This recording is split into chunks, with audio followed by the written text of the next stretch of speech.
Merhaba, Papatya Örgü Dünyası YouTube kanalıma hoş geldiniz. Bugün sizlerle beraber genç kızların çok sevdiği bu çok şık bustier modelini çalışacağız arkadaşlar. Yapımı oldukça kolay. Sadece bir günde bir tane çalışabileceksiniz. Şöyle tek tek göstermek istiyorum. Arkalı, önlü. Şöyle bir bağcık uyguladım ve gerçekten çok güzel oldu. Bu kısmı istediğiniz kızınıza kendinize uygulayabilirsiniz. Bolluğunu ve darlığını. Şöyle çok güzel bir gördüğünüz gibi askısı var. Ve dediğim gibi sadece bir gün sürüyor. Ben tabii ki kendimi tutamadım. Şöyle 3 renk ördüm sizlere görebilmeniz için. Şu kremi herkes bayıldı. Gerçekten üçü de bence birbirinden güzel oldu. Hemen şöyle göstermek istiyorum. Arkadaşlar koton bir ip kullandım. Üçüne de aynı ipi uyguladım. Üçü de koton iple örüldü ve tığ numaram 3 milimlik tığ numarası kullandım arkadaşlar. Siz elinize yatkın herhangi bir tığ kullanabilirsiniz. Eğer çok sıkı sıkı olmasını isterseniz, aralarda boşluk olmasını istemezseniz bunu 2 milimlikle çalışırsanız 2 milimlik tığla böyle tok bir görüntü elde edebilirsiniz. Benim elim sıkı olduğu için zaten sıkı sıkı oldu. Hiç aralarda gördüğünüz gibi boşluk yok. Hemen diğerini de göstermek istiyorum. Şöyle gördüğünüz gibi hiç boşluk yok. Çünkü sıkı sıkı çalıştım. Hiç boşluk olmasın diye. Bunu farklı çalıştım arkadaşlar. Bir farklılık olsun diye. Şöyle bunu kenarlarını pıtırcıklı çalıştım. Bunu zaten pıtırcık bilen arkadaşlar kenarlarına işleyebilirler. Ama eğer isterseniz bir sonraki videoda onu da gösterebilirim. Bunu yine aynı çalıştım. Gördüğünüz gibi bel kısmını kendimize göre ayarlayabiliriz. Evet arkadaşlar çok lafı uzatmadan isterseniz hemen yapımına geçelim. Evet arkadaşlar öncelikle zincirle başlıyorum. Hemen ipime bir düğüm atıyorum. Ve toplamda 20 tane zincir çekeceğim. 1, 2, 3, 4, 5, 6, 7, 8, 9, 10, 11, 12, 13, 14, 15, 16, 17, 18, 19, 20. 20 tane zincirimi çektim. Bunu daha az ya da daha uzun çekebilirsiniz. Hemen şöyle bir ölçü vermek istiyorum. Tabi ördükçe bu ölçü değişecektir. Bu sadece zincir ölçüsü. Şöyle 7 santim arkadaşlar yeterli olacaktır. Eğer çocuk için örüyorsanız daha da az çekin. Şimdi en son çektiğim zincirden tırnağımla tuttum. 1, 2, 3 tane zincir çektim. Tığın başına doladım. Ve hemen önümdeki zincire batarak ikili trabzanlar yapıyorum. Elimi sıkı tutuyorum çünkü kapların sıkı olmasını istiyorum. Arada boşluk olsun istemiyorum. Toplamda 20 zincir çektik. Artı 3 zincir çektik. Toplamda 21 tane ikili trabzanımız olacak. Ama 20 tane ikili trabzan yapıp dönüyorum. Evet 20 tane ikili trabzanımı yaptım. Bir tane 21. zincirim kaldı. 21. zincirimin içine 5 tane ikili trabzan yapacağım. 1 2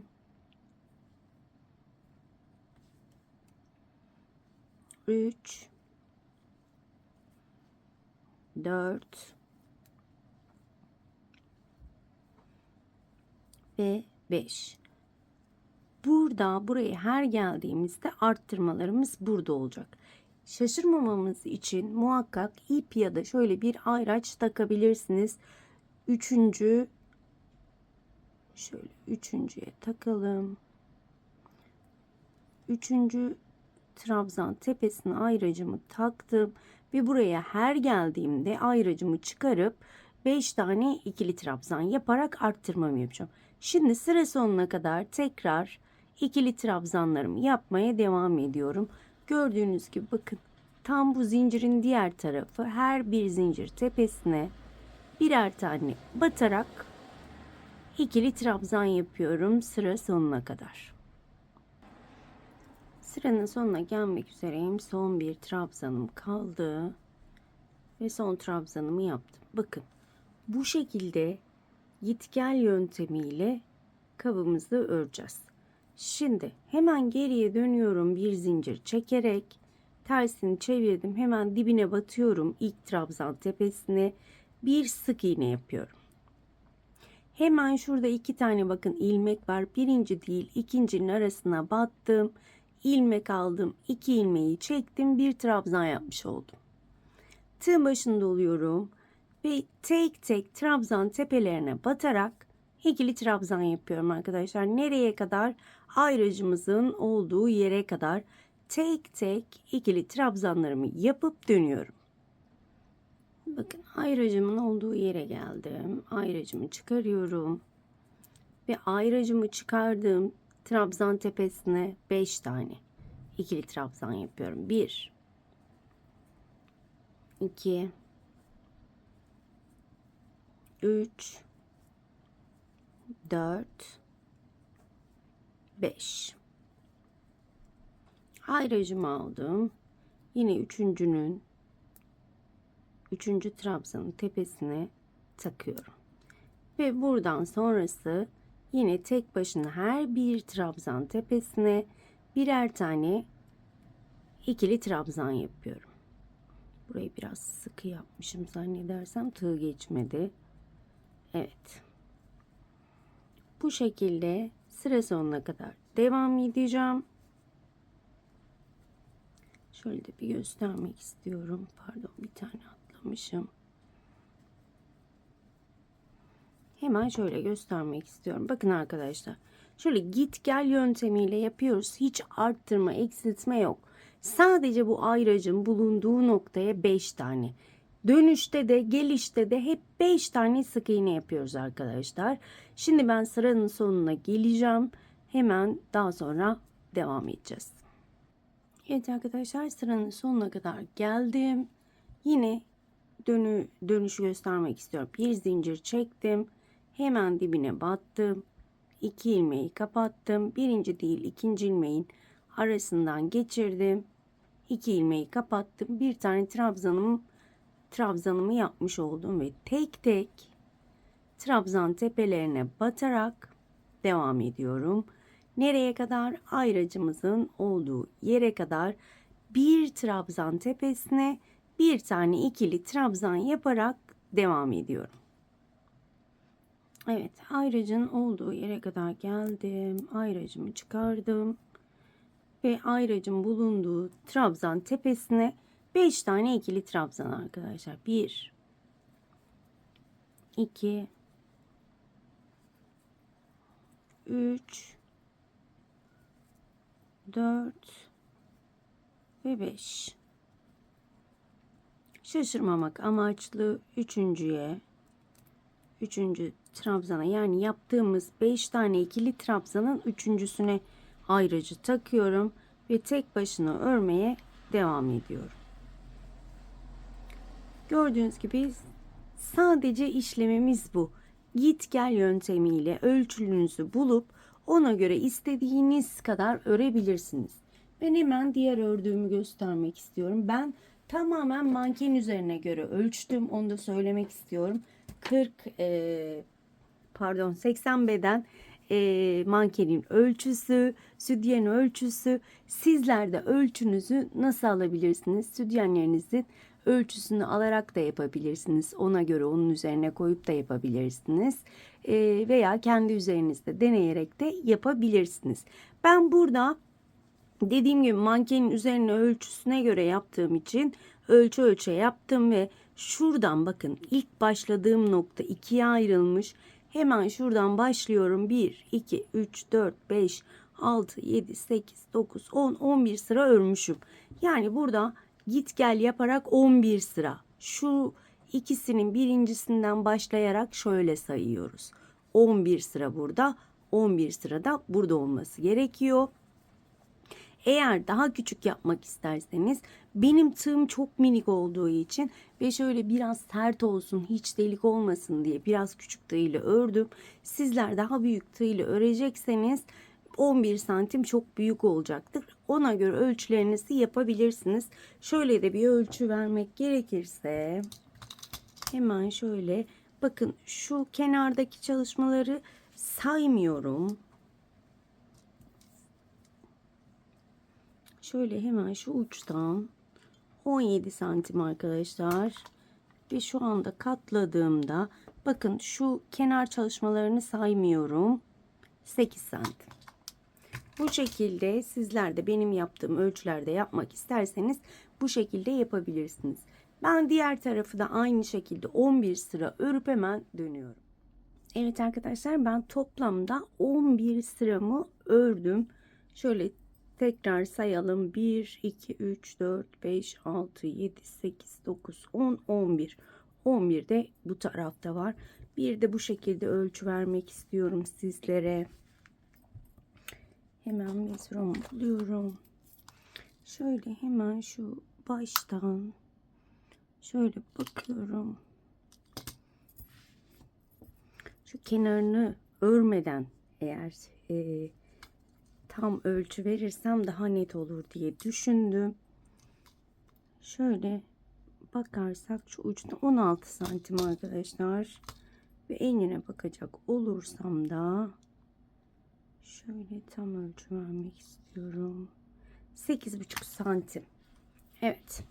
Şimdi hemen şu kenar bölümlerini öreceğiz. Bunlar da zaten battaniye kenarlarında, şal kenarlarında yaptığımız kenar çalışması. Çoğu arkadaşım eminim ki biliyordur ama bilmeyenler için yine göstermek istiyorum. Şöyle ön ve arkasını belirlediğim için bana burası önmüş gibi geliyor. O yüzden ben ipimi burada kıracağım. Eğer siz öndeyseniz ipinizi kırmayın, direkt örebilirsiniz. Ben burada ipimi kesiyorum ve hemen şuradan başlayacağım. İpime bir düğüm attım ve hemen ilk trabzan tepesinden başlıyorum arkadaşlar. Şöyle ilk trabzan tepesini buluyorum. İpimi sabitliyorum. 2 ilmeği kapatarak burada 2 tane zincir çektim. Bir tane trabzan yapmış oldum. Arkada artık ipimi yürütüyorum. Tığın başını doluyorum ve aynı trabzan tepesine çektiğim zincirle beraber toplamda 4 tane ikili trabzan yapacağım. 2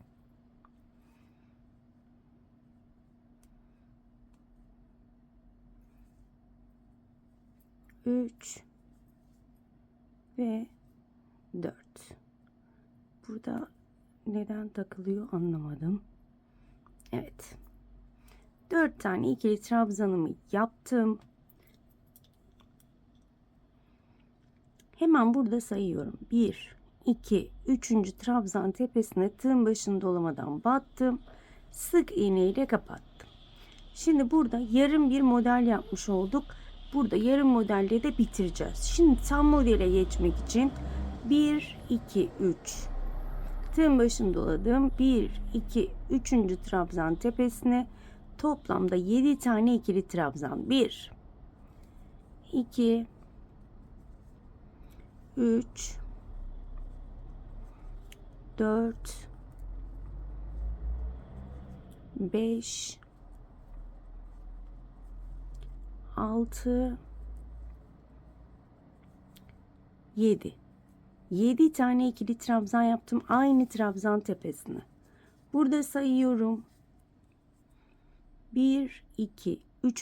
trabzan tepesine tığın başını dolamadan sık iğne ile kapatıyorum. Tığın başını doladım. 1, 2, 3. trabzan tepesine 7 tane ikili trabzan. 2, 3, 4, 5, 6 ve 7. Hemen sayıyorum. 1, 2, 3. trabzan tepesine sık iğne ile sabitledim. Tığın başını doladım. 1, 2, 3. trabzan tepesine 7 tane ikili trabzan. Bu şekilde şuraya gelene kadar devam edelim. Şuradaki ayrımı da göstermek istiyorum. Evet, bakın arkadaşlar, bir tane yarım, 1 2 3 4 5 6 tane model yaptım ve 6 modeli yaparken şu ayracın olduğu yere sık iğne ve hemen yan tarafına model, yani ortada bir sık iğne olmasını istiyorum. Denk gelmeyebilir, benimki de denk gelmedi açıkçası. Şimdi bir tane fazla gelir, bir tane eksik gelir, onu kendimiz ayarlayacağız. Ben ne yaptım mesela? Şurada hemen sık iğneyi yaptıktan sonra model için atladığımda 3 tane değil de 4 tane atladım arkadaşlar. Şimdi bakın, modelimi hemen ortaya, ayracın olduğu yere sabitliyorum. Ve burada tığın başını doladım. 1, 2, 3.'ye batıp 7 tane ikili trabzanımı yapıyorum. 2, 3, 4, 5, 6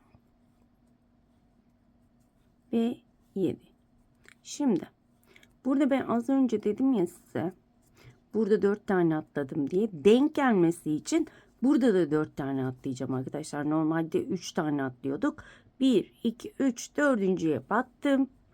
Sık iğne ile sabitledim. Bakın şöyle iki tarafa gelmiş oldu. Ortaya da sık iğne gelmiş oldu. Şimdi 3 3 devam ediyorum.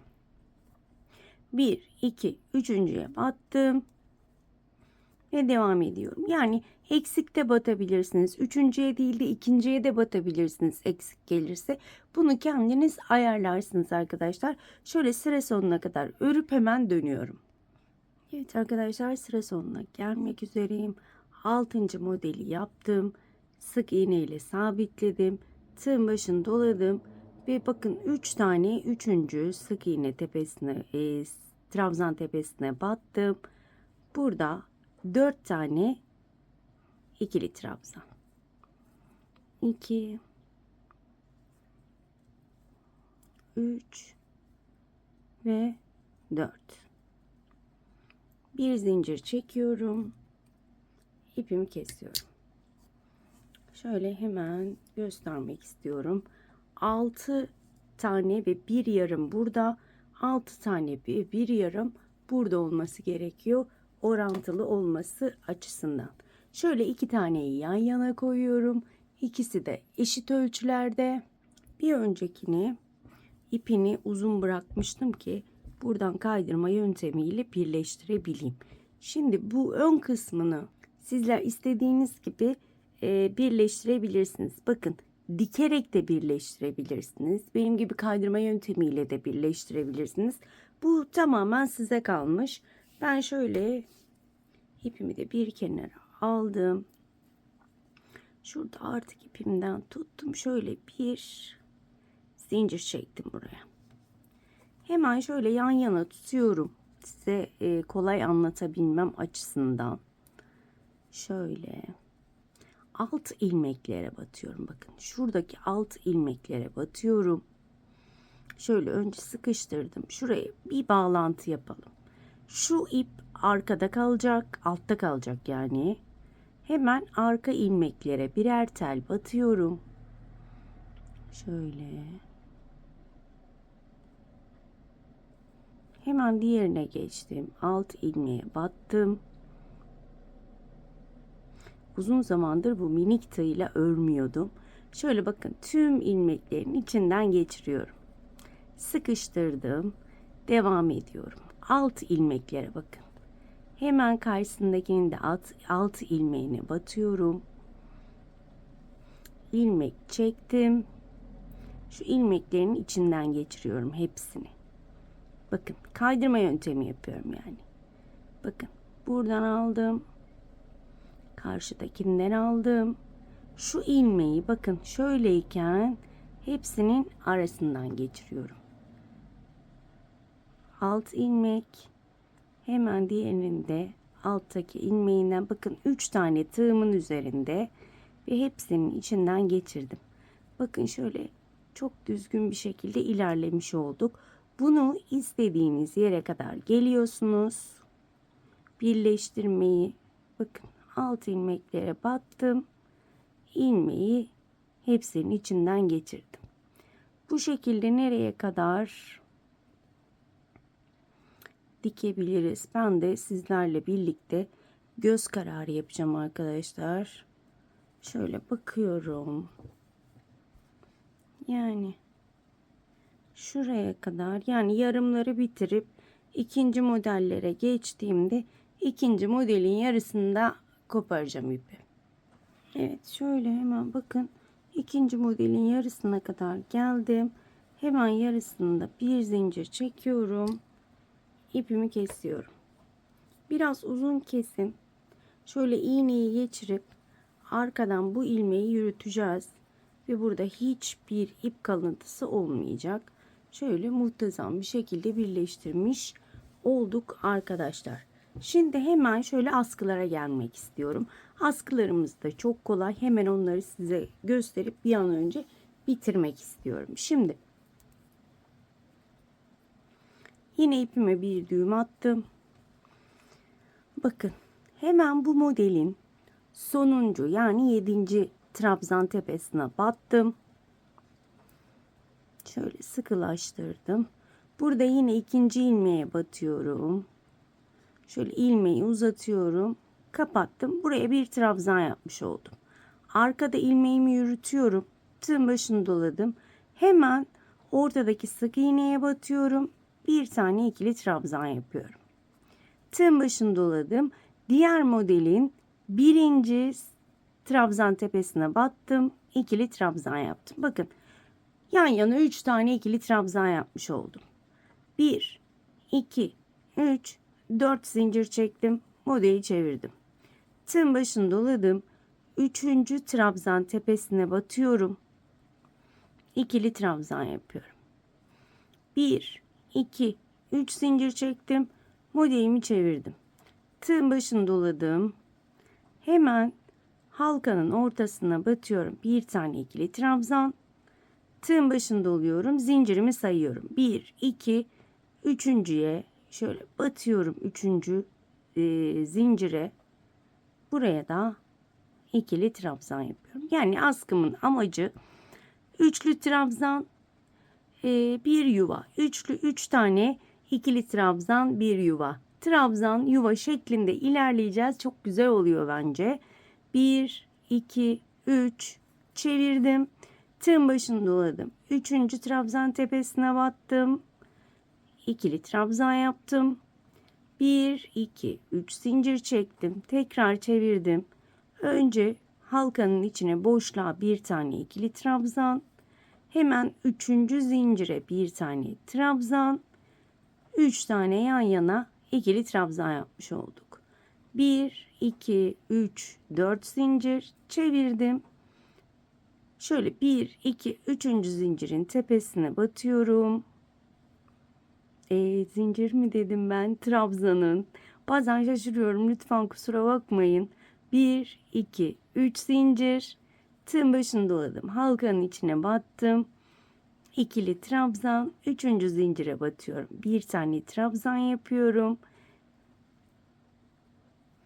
Bunu ne kadar yapacağız? Ben de bilmiyorum. Yani mankenin boyununa dolayarak yapacağım. Uzunluğunu yani boyundan şöyle bir kurdele yapacak kadar, yani iki tarafını da şöyle boynundan geçirdiğimde bir kurdele yapıp bir de fazlalık kalacak kadar öreceğim. Bu şekilde arkadaşlar, çok uzun uzun anlatmaya gerek yok. Askımı bu şekilde yapacağım.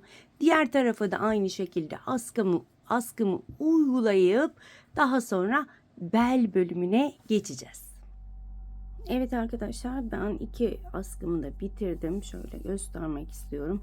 Uzunca şöyle arkadan, ense arkasından sarkacak şekilde ördüm. Hemen ölçü vermek istiyorum. Şöyle trabzanları sayarsak toplamda 32 tane trabzanlı sayı ördüm. Ama önemli olan bizim ölçümüz. Sizler bunu daha kısa, daha uzun yapabilirsiniz. Bu tamamen size kalmış. Şöyle tekrar ölçeceğim, yanlışlık olmasın. Tam şuradan başlamak istiyorum, germeden. Evet, 60 santim arkadaşlar. Bu yine dediğim gibi size kalmış. Şöyle boynunuzu ölçüp ayarlarsınız. Şimdi bel bölümüne gelelim. Bel bölümünde hemen şöyle öncelikle bir kenara zincirle başlayacağım. Sökeceğim. Diğer tarafa da zincir başlayıp örmeye başlayacağım. Ve şunu söylemek istiyorum. Benim mankenimin göğüs altı bölümü 70 santim arkadaşlar. Çok pardon, 70 değil 60 santim. Hemen şu ikisini ölçtüğümde 40 santim ve 10'ar santim yanlara çıkacağım. Sizler de önce belinizi ölçün, sonra bunu ölçün. Ne kadar yanlardan arttıracağınızı ona göre hesaplayın. Şimdi ben 10 tane 10 santim uzunluğunda zincir çekeceğim.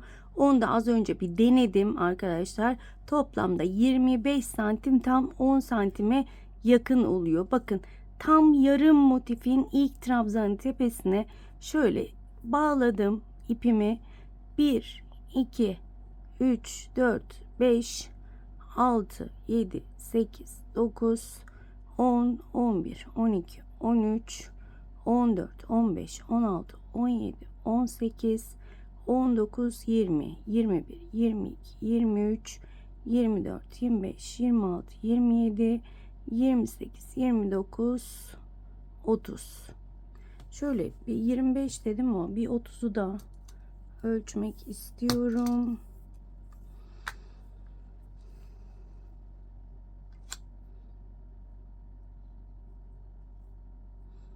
Şöyle tam 10 santim oldu. 30 tane çekmiş olduk. Evet, 30 tane yeterli. Siz yine ölçün. Az önce 25 çekmiştim, tam gelmişti ama sanırım onda biraz çok bol çektim, o yüzden. Artı bir zincir çekip şöyle ipimi kesiyorum.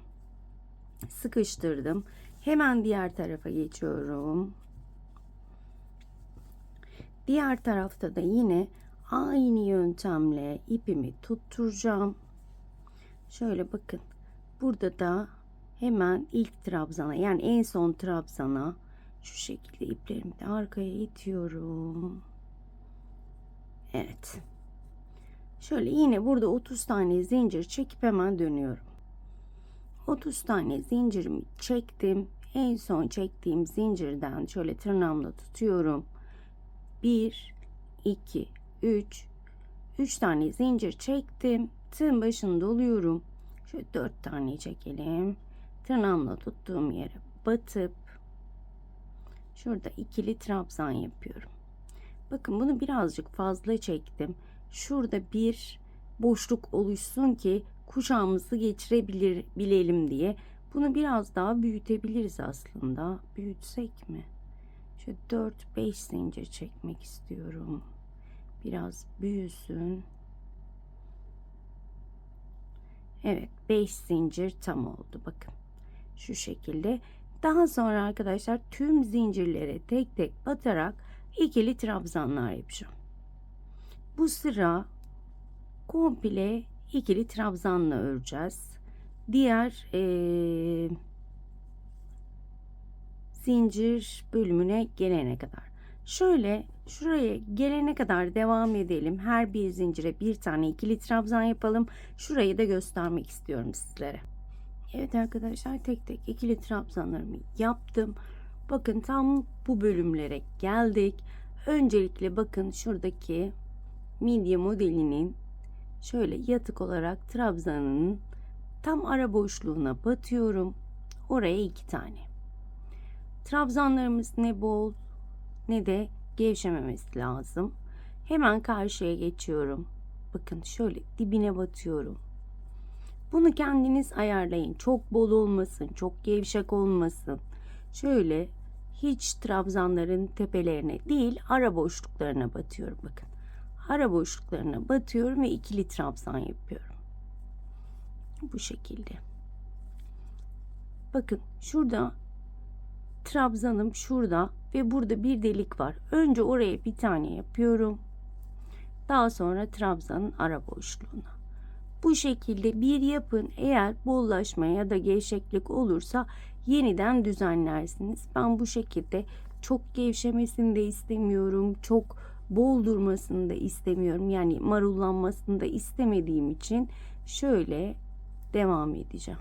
Bakın tam trabzan arasına batıyorum ve ikili trabzanlarımı yapıyorum.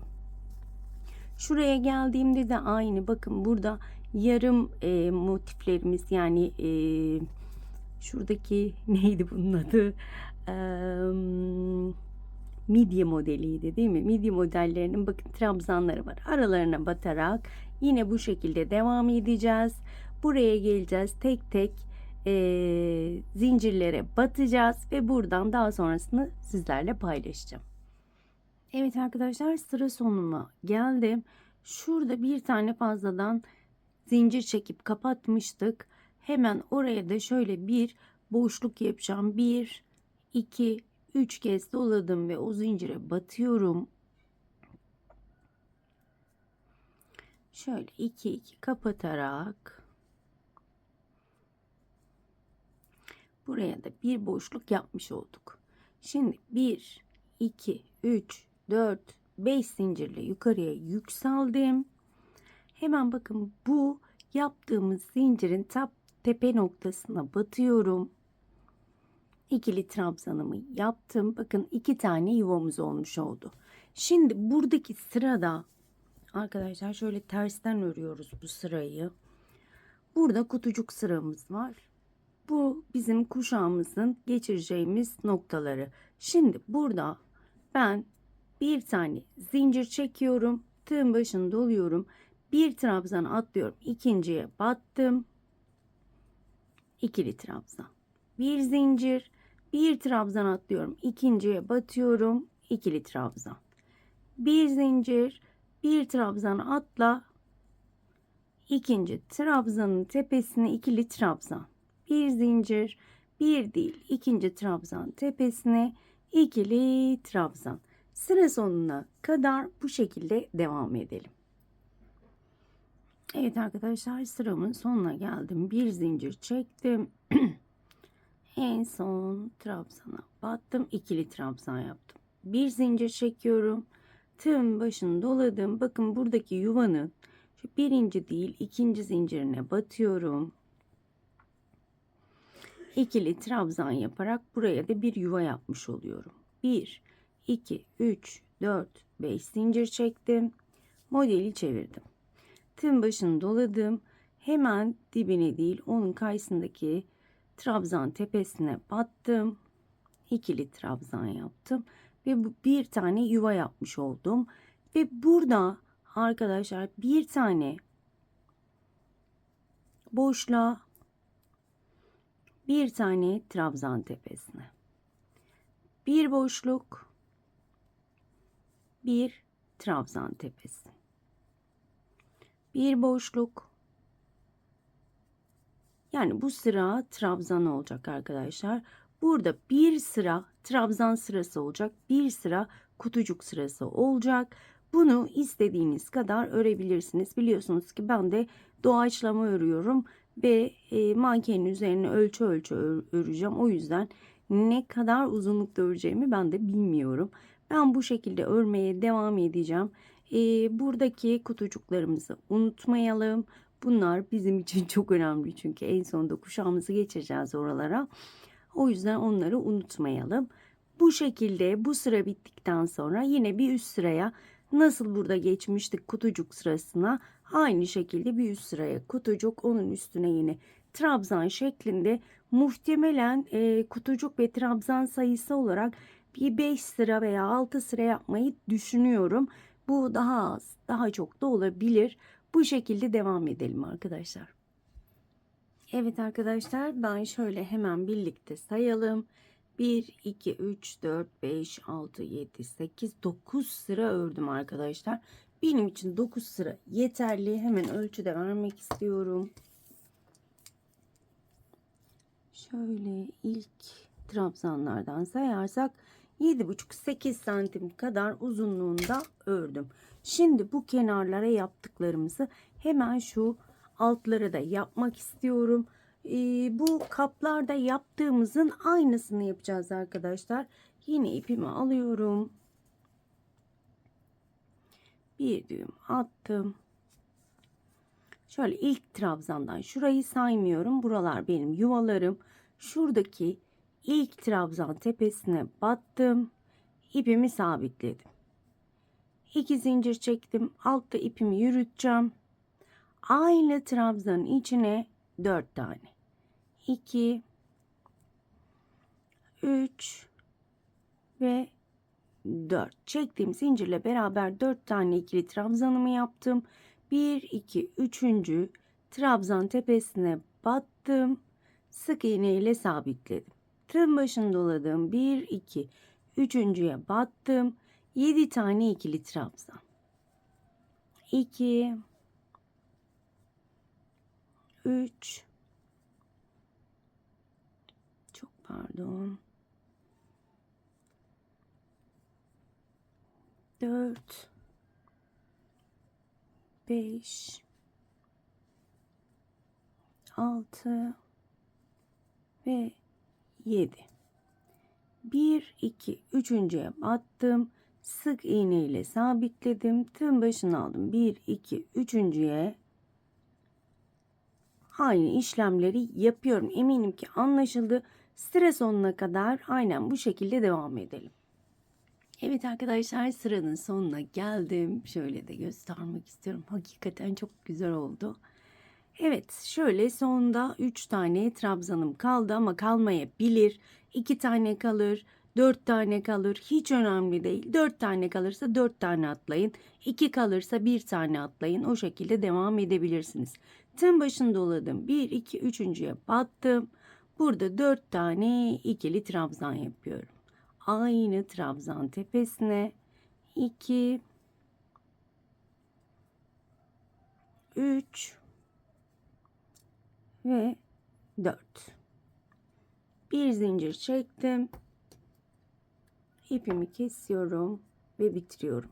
Saklaması da iplerimizi inanılmaz kolay. Hiç ip kalıntısı olmuyor arkadaşlar. Şöyle her ipimizi hem yürüterek örüyoruz. Bu yürütemediklerimizi de hemen iplerimizin arkasına gizliyoruz. Ve kesinlikle ip kalıntısı olmuyor. Evet. Şöyle biraz uzun saklıyorum ki eğer çıkarsa tekrar saklayabileyim. Evet, bu kadar yeterli diye düşünüyorum. Gördüğünüz gibi hiç ip kalıntım yok. İnanılmaz güzel oldu. Şöyle, evet, ben gerçekten çok beğendim. Ben hemen şöyle 1 metre uzunluğunda bir arka bağcık ördüm. Kamera arkasında ördüm çünkü inanılmaz kolay. Sizler istediğiniz uzunlukta yapabilirsiniz. Ben hemen şöyle kısaca göstermek istiyorum. Arkadaşlar ben kaç zincir çektiğimi saymadım. Zincir çektim, ölçtüm. 1 metreydi ve bıraktım. Aynen şöyle göstermek istiyorum. Şöyle istediğiniz kadar sıkı sıkı yaparsanız şöyle daha düzgün duracaktır. Sıkı sıkı zincirlerimizi çekiyoruz. İstediğimiz uzunlukta ben yine hatırlatıyorum 1 metre zincir çektim. Sizler istediğiniz kadar zincir çekebilirsiniz. Bakın bu şekilde 1 metre zincirimi çektim. Daha sonra hemen dibindeki değil onun yanındakine batıyorum. Kaydırma yöntemi yapıyorum. Çok kalın olmasını istemediğim için şu kaydırma yöntemi yaptım ben. Sık iğne de yapabilirsiniz. Daha böyle kalın görünsün derseniz, daha tok dursun derseniz bu şekilde batıp sık iğne yapabilirsiniz. Ama benim için şu kalınlık yeterli. Çok da kalın bir şey olsun istemiyorum. O yüzden bu şekilde bakın kaydırma yöntemiyle bağcığımızda kuşağımız, kuşak da diyebiliriz, bağcık da diyebiliriz, yapıyoruz arkadaşlar. Sadece bir gün sürecek yapmanız bunu. Belki günde 2 tane bile yapabilirsiniz. Çünkü inanılmaz kolay. Ben bunu bir günde bitirdim şu anda. Hem video çekip hem bitirdim. Video tahmin edersiniz ki biraz zor. Hem çekip hem de örmesi. Yani video dışında örsem herhalde günde 2 tane örerim diye düşünüyorum. Evet, bakın sonuna kadar bu şekilde gittim. Bir zincir çektim. İpimi kesiyorum. Daha sonra şuradan bakın bu ikisini bağlayıp şöyle elimde düzelttim. Daha sonra da şu aralardan iplerimi saklıyorum. Kesinlikle kesmeyin. Şöyle az önce gösterdiğim gibi saklıyorsunuz arkadaşlar. Şöyle hemen sırtını çeviriyorum. Bakın şu şekilde olacak. Benim şöyle biraz aralık kalacak arkadaşlar. Daha uzun örüp birleştirebilirsiniz. Benimki şu şekilde olacak. Kuşağı belli olacak. Bu kuşağı şöyle hemen nasıl takıldığını şöyle kısaca göstermek istiyorum. Ben de çok anlamıyorum açıkçası kuşak takmaktan ama işte bu şekilde şöyle yapa takacağız. Bu şekilde ben kuşağı takacağım. Üzerine biraz buhar tutup elimle tabii ki düzeltip kapanış için burada olacağım. Evet arkadaşlar, gördüğünüz gibi ben hemen şöyle sırtını çevirmek istiyorum. Kuşağını bağladım. Şöyle bir düğüm attım. Gerçekten çok şık oldu. Ben çok beğendim. Umarım sizler de beğenir, severek örersiniz diyorum. Şöyle diğerlerini de şöyle göstermek istiyorum tekrardan. Bunun kenar bölümlerini farklı çalıştım. Buna da şöyle bakabilirsiniz.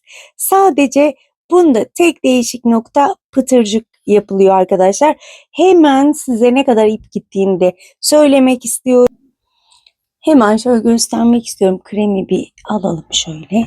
Şöyle arkadaşlar, yani yarım yumak ancak gidiyor. Eğer 3 tane pardon 2 tane yumak alırsanız 3 tane rahat rahat çıkacaktır. Ve dediğim gibi bir günde bitecek arkadaşlar. Evet, bugünlük de bir videonun sonuna geldik. Kendinize çok iyi bakın. Diğer videoda görüşmek dileğiyle.